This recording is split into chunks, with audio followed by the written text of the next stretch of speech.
Hello, if you're back, I guess you're ready for the next installment of Out of the Dust by Karen Hess. We are at spring 1935. Heartsick. The hard part is, in spite of everything, if I had any boy court me, it'd be Mad Dog Craddock. But Mad Dog can have any girl. Why would he want me? I'm so restless. My father asks what's going on with me. I storm up to my room, leaving him alone standing in the kitchen. If Ma was here, she would come up and listen. And then later she would curl beside my father and assure him that everything was all right and soothe him into his farmer's sleep. My father and I, we can't soothe each other. I'm too young, he's too old, and we don't know how to talk anymore, if we ever did. April 1935. Skin. My father has a raised spot on the side of his nose that never was there before and won't go away.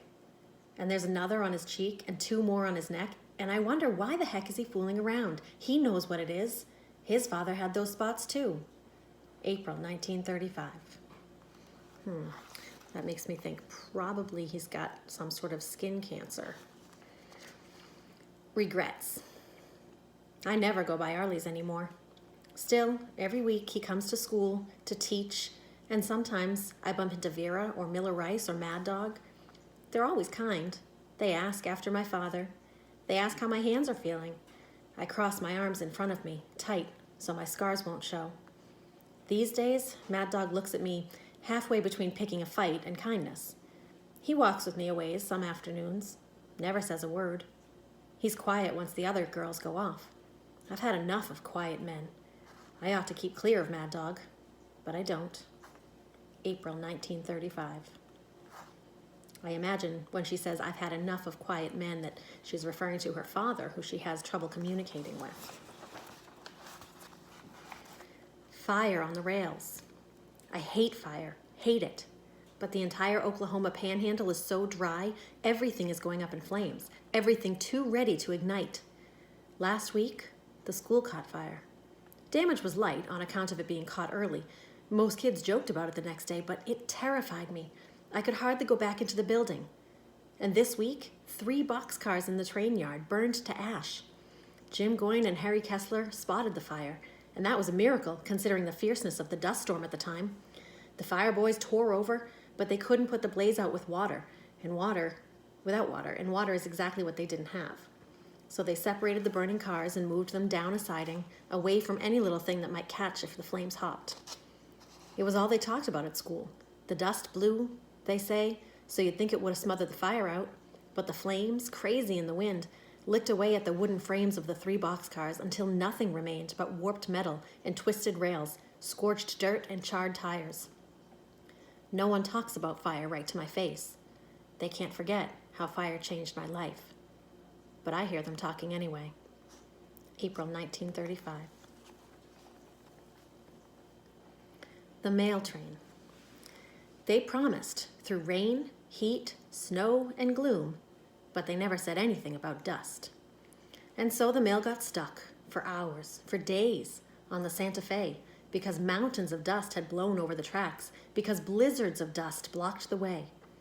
And all that time, as the dust beat down on the cars, a letter was waiting inside a mailbag, a letter from Aunt Ellis, my father's sister, written just to me, inviting me to live with her in Lubbock.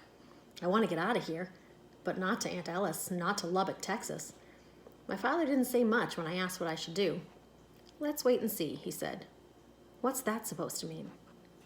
April 1935. Migrants. We'll be back when the rain comes, they say, pulling away with all they own, straining the springs of their motor cars. Don't forget us. And so they go, fleeing the blowing dust, fleeing the fields of brown-tipped wheat, barely ankle-high and sparse as the hair on a dog's belly. We'll be back, they say, pulling away toward Texas, Arkansas, where they can rent a farm, pull in enough cash, maybe start again.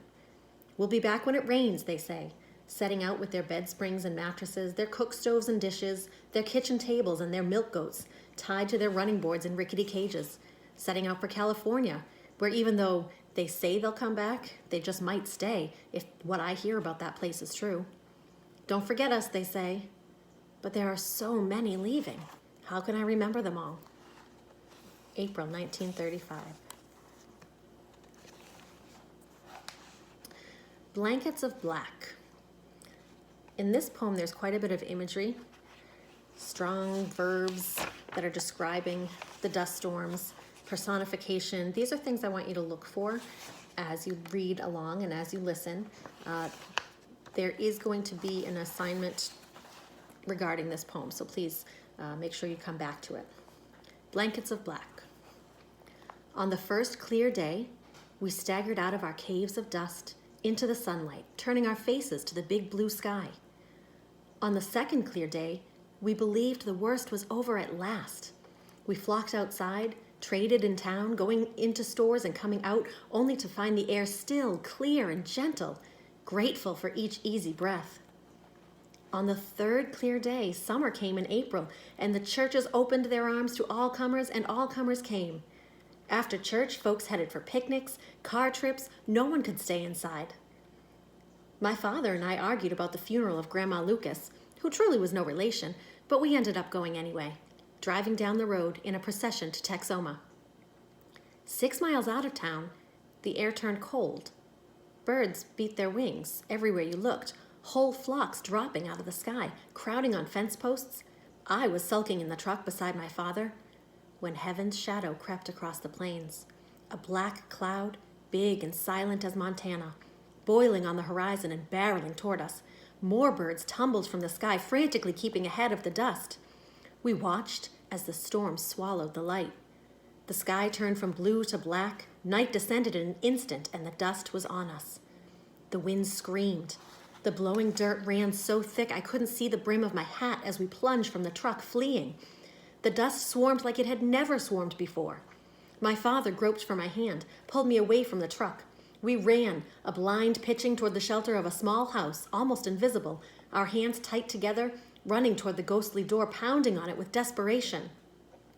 A woman opened her home to us, all of us, not just me and my father, but the entire funeral procession, and one after another, we tumbled inside, gasping, our lungs burning for want of air. All the lamps were lit against the dark. The house, dazed by dust, gazed weakly out. The walls shook in the howling wind. We helped tack sheets up on the windows and doors to keep the dust down. Cars and trucks, unable to go on, their ignitions shorted out by the static electricity, opened up and let out more passengers who stumbled for shelter. One family came in clutched together, their pa divining the path with a long wooden rod. If it hadn't been for the company, this storm would have broken us completely, broken us more thoroughly than the plow had broken the Oklahoma sod, more thoroughly than my burns had broken the ease of my hands. But for the sake of the crowd and the hospitality of the home that sheltered us, we held on and waited, sitting or standing, breathing through wet cloths as the fog of dust filled the room and settled slowly over us. When it let up a bit, some went on to bury Grandma Lucas, but my father and I, we cleaned the thick layer of grime off the truck, pulled out of the procession, and headed on home, creeping slowly along the dust-mounded road. When we got back, we found the barn half covered in dunes. I couldn't tell which rise of dust was Ma and Franklin's grave. The front door hung open, blown in by the wind. Dust lay 2 feet deep in ripply waves across the parlor floor. Dust blanketed the cook stove, the icebox, the kitchen stairs, everything deep in dust. And the piano, buried in dust. While I started to shovel, my father went out to the barn. He came back, and when I asked, he said the animals weren't good, and the tractor was dusted out. And I said, "It's a wonder that the truck got us home." I should have held my tongue. When he tried starting the truck again, it wouldn't turn over. April 1935. And that's a day that is known in history as Black Sunday. So we are going to have a nonfiction reading about that. So this is where I'm going to stop for today. And we will do the rest of spring 1935 later on. Until then.